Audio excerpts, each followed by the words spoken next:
Time to make butter, but with autism.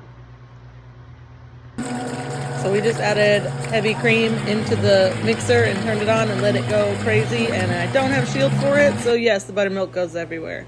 Look, and now it's all clumped up. Okay, so now that's full of buttermilk, and we don't want that. So we're trying to squeeze all the buttermilk out of it before we start rinsing it. It kind of feels like maybe I'm milking the butter, which is weird, but then I get stuck in the little cycle of perfecting every tiny little piece of it and having to go through every single arm of that whisk. So we're going to fast forward a little bit because it takes me way longer than the video is going to show. Cut some out for you. You're welcome. Now it's all at the bottom, and I'm going to try to clump it all up and squeeze it out.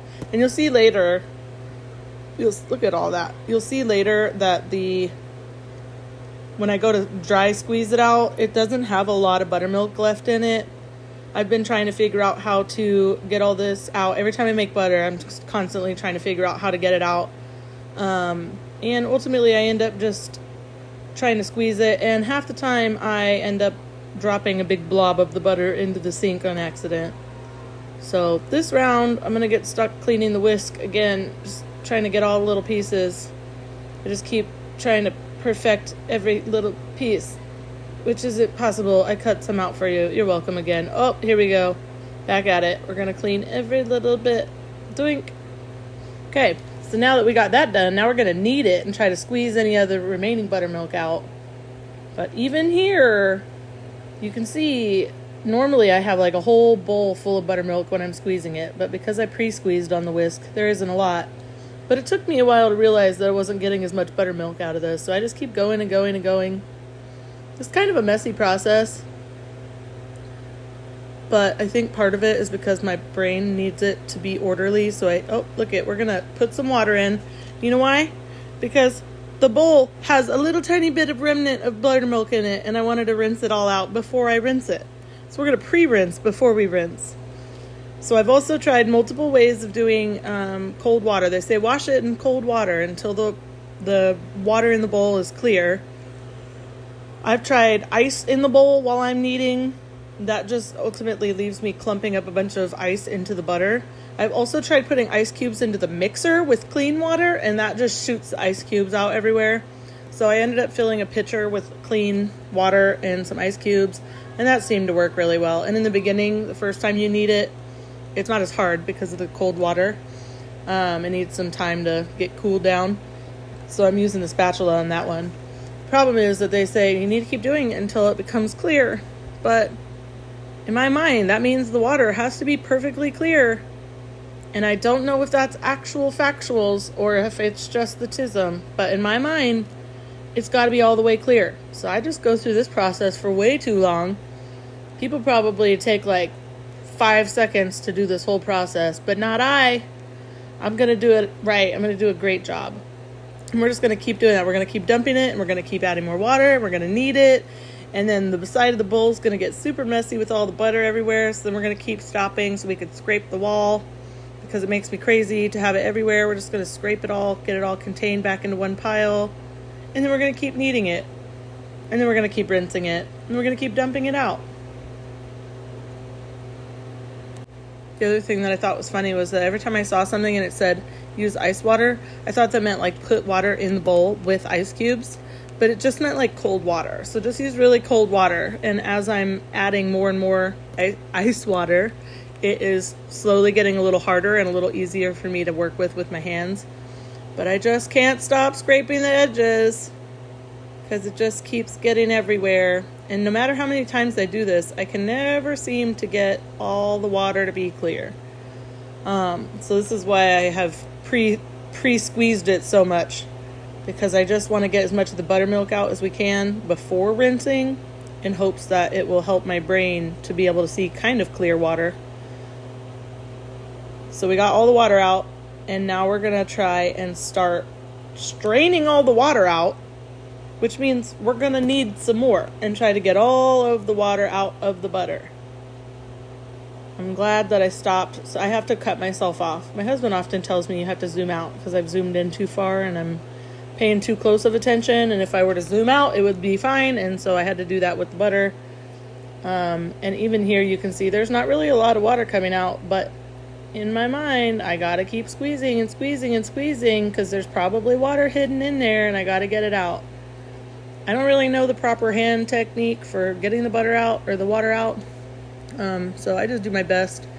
And whenever there's water coming out, I usually will hold the thing over the sink and forget to hold the butter, and then it all plops in the sink. So right here, that was where I tried to get the water out while holding the butter this time, though. And I'm just going to keep folding it onto itself, kind of squishing it onto itself, seeing if I could see any bloops of water come out. And I really try to keep this bowl tilted so that any bloops of water can just fall into the corner. Problem is, this was my second batch of butter that I had done, and so the side of the bowl is super oily and slippery, and I'm having a really hard time holding on to it. So we're just going to keep folding it and squishing it. Again, this is probably a part where people take like 5 seconds, and I have to get all of the water out at every cost. So I'm just going to keep messing with it, even though there's not really anything in there. And I zoomed in too far, so I saw that there were water droplets in the bowl, and it made me feel like, what if the butter is going to drip water and I can't tell because now there's water droplets already in the bowl.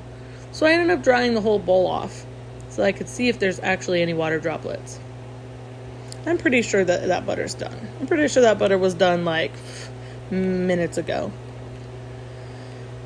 I don't really know the measurement. I don't know how much cream I put in. I don't know how much butter this made. I am estimating on the salt here.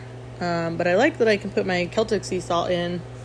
Makes me feel like we're eating more healthy. So once you have fully rinsed out all the buttermilk and you have strained out all the water, then you can start adding your salt, and you just knead it in like as if you're kneading bread dough. You're just mixing all the salt in there. And now we're gonna just plop it right into this container. I have multiple size containers. This seemed like a lot of butter, so I'm using the bigger one. Now we're just gonna work on pushing it all down in there. And then we're gonna obviously do another round of scraping of the bowl to get all the remnants out. And I will start painting the butter to try to make it smooth, as if I'm trying to professionally ice a cake, which I don't know how to do. 5 years later, I'm just still here scraping the bowl. I am determined to get every little piece of butter I can out. Just smush it, go smush it down. It's very, very messy. But then I realized there's some bubbles there at the bottom, some gaps of air that I don't think I like. And based on what I know from canning, we slide that little tool in there to get all the little air bubbles out. It probably doesn't matter with butter, but obviously I am going to do everything the hard way and take as long as possible on everything. Plus the lid was fitting really close, so I really needed to make some room. So if it can fill those, now we're just going to smush it flat and tweak out on trying to ice it. I'm just going to keep trying to make it flat. Nope. I'm just going to figure out how to maneuver this tool here to get it a flat, smooth surface, even though people are just going to jab their knives into it. Oh, there we go. We're going to nicely take all the corners. All of this is totally unnecessary. None of this is necessary. But if I'm being honest, it is pretty fun to just sit icing butter. And there ends up being one little tiny gap of like open spot that I messed up, and I just bloop this right in like it's spackle. Like we're just filling a hole with some spackle. So anyways, we zoomed out. We're like, okay, cool, we're done. That's as good as it's gonna get. Wipe off the edges because that whole container is so greasy. So greasy. At this point, my hands have been just covered in butter. So everything is super greasy. And we're going to tap it. Not necessary again, but maybe it's a canning thing. I don't know. But there's some butter. And I have been doing sourdough for a while, and I've heard that you don't want to rinse it down the drain. So I've kind of got used to just pre-wiping stuff out before washing it. So with this butter tray, I figure having a bunch of grease in the sink is probably not super smart. So I'm pre-wiping it. And then we just load all the extra buttermilk into a jar which we are going to use for making pancakes when it comes time for Sabbath prep day. So, there you have it. That's how I make butter in the hardest way possible. Ta-da!